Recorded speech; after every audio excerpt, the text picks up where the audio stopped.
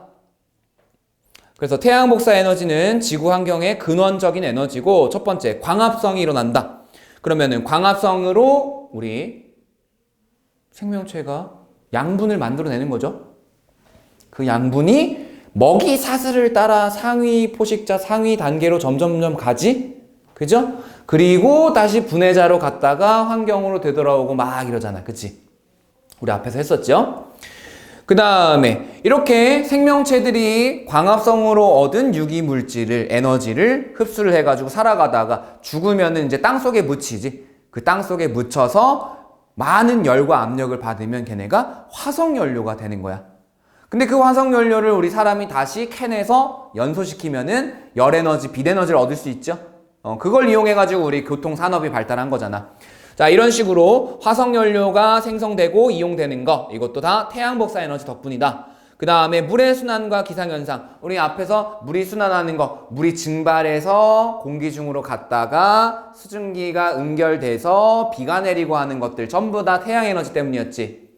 그 다음에 지표면의 변화. 흐르는 물과 바람에 의해서 지표가 풍화 침식되는 거, 변형되고 깎이는 거라고 생각하면 돼요. 이것도 태양에너지가 전환된 것이다. 그 다음에 대기와 해수의 순환. 위도에 따라 에너지가 불균등하게 흡수된다. 우리 앞에서 다 했었죠? 그래서 대기와 해수의 순환이 일어나고 대기, 해수의 순환으로 저위도에 남는 에너지가 고위도로 이동한다. 그 다음에 인간은 이제 요즘 들어서 태양광 발전, 태양열 발전이라고 해서 태양빛을 직접적으로 이제 이용을 하거나 태양열을 직접적으로 이용하는 장치들을 개발하고 있죠. 자, 그런데 이렇게 만들어진 화석연료가 점차 어떻게 되고 있어요? 고갈되고 있지. 자, 이 화석연료가 뒤에 가면 다시 나오긴 하겠지만 주로 어떻게 만들어지냐면 우리 고생대에 살았던 식물들 있지. 요런 애들. 그 다음에 고생대나 중생대에 살았던 바다에 있는 바다 미생물. 요런 애들. 보통은 최소 몇 억 년 된 거야? 최소 3억 년은 된 애들이지. 고생대니까. 고생대니까 최소 3억 년 전에 살았던 애들인데 그 3억 년 전에 살았던 애들이 쌓여서 석탄이 만들어지고 석유하고 천연가스가 만들어지는 거야. 그럼 이 화석연료가 다시 만들어지는 데는 최소 3억 년 이상은 걸린다라는 거잖아. 그치? 근데 이 매장량이 한정적이고 사용하는 양은 점점점 늘어나고 있는데 다시 만들어지지 못하니까 위기가 오고 있는 거죠. 그래서 화석연료는 생성에 긴 시간, 최소 3억 년 정도 걸리고 매장량에 한정이 있어서 사용할수록 그 양이 줄어든다. 그래서 고갈 위험이 있는데 심지어 이 화석연료는 주성분이 뭐였어? 화석연료 주성분? 얘네 주성분? 주성분 탄소하고 수소예요. 그 중에서 탄소가 비율이 좀 높아. 그러면 얘를 연소하게 되면 뭐가 나오겠니? 이산화탄소가 나오지. 그럼 이산화탄소가 나오면 우리 온실 효과가 더 강해져서 온난화가 오게 되고 그 다음에 이 이산화탄소가 물속에 녹아 들어가서 탄산이 되면서 해양의 산성화가 일어나는 거지. 그러니까 기후변화하고 생태계의 파괴 이런 것들이 일어날 수 있다는 거예요. 그래서 화석연료에 대한 의존도를 어떻게 해야 돼? 낮춰야 되지. 어차피 많이 못 쓴단 말이야. 이제 얼마 안 남았으니까. 그리고 화석연료를 대체할 수 있는 신재생에너지의 개발이 필요하다. 자, 신재생에너지라는 거 또 뒤에서 다루겠지만 뭔 얘기냐면 여기다 쓸게요. 신에너지라고 하는 것과 재생에너지라고 하는 것의 합성어야. 자, 신에너지라는 거는 새로운 형태의 에너지야. 그러니까 기존에는 사용하지 않던 에너지 또는 새로운 형태로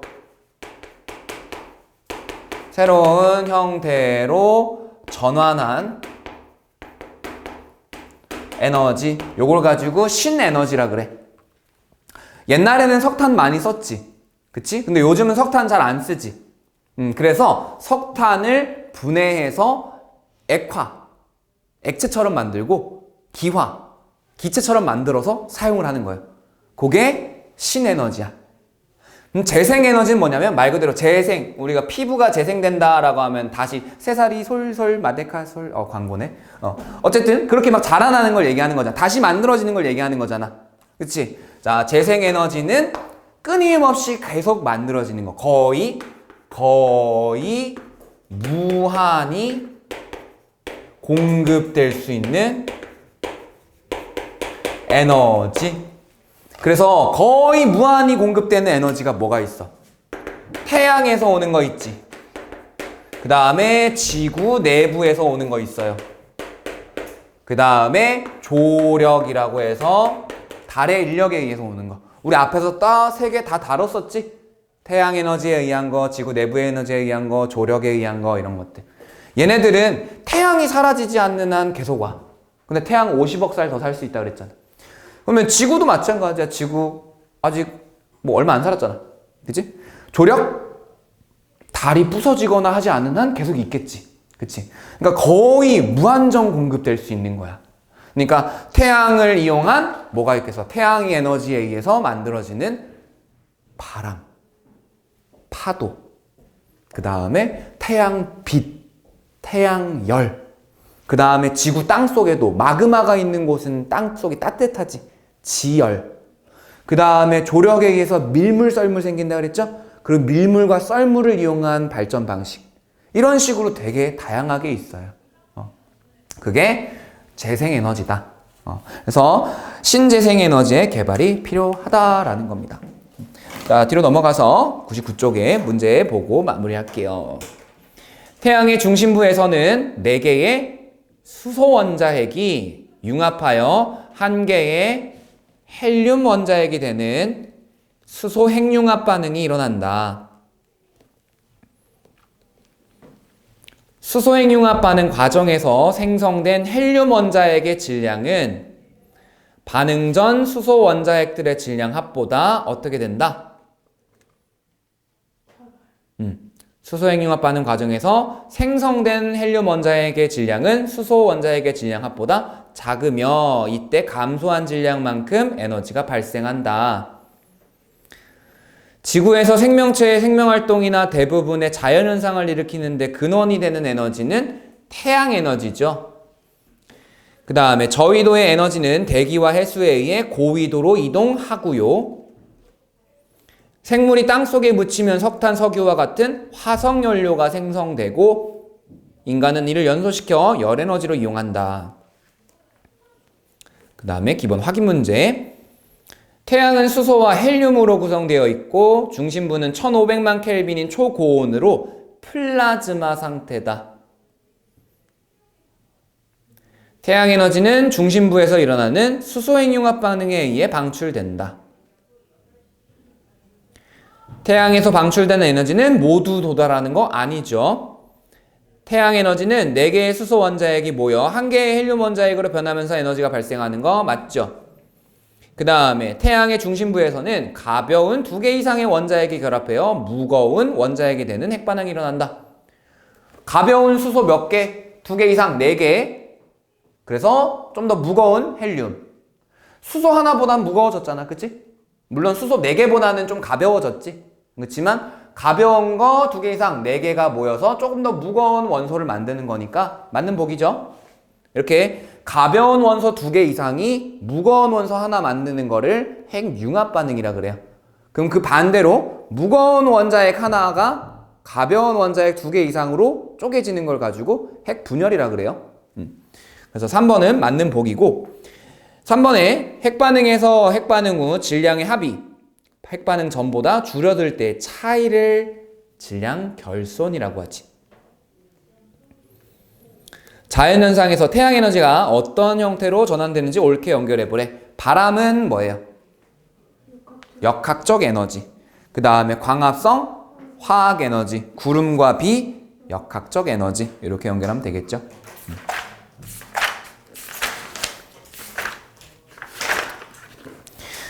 그래서 오늘은 여기까지 하고 숙제는 수송 워크북은 이제 슬슬 같이 할 거니까 수송하고 에너지 생성과 전환해서 거기까지만 풉시다. 88에서 95랑 100에서 105. 88에서 95랑 100에서 105.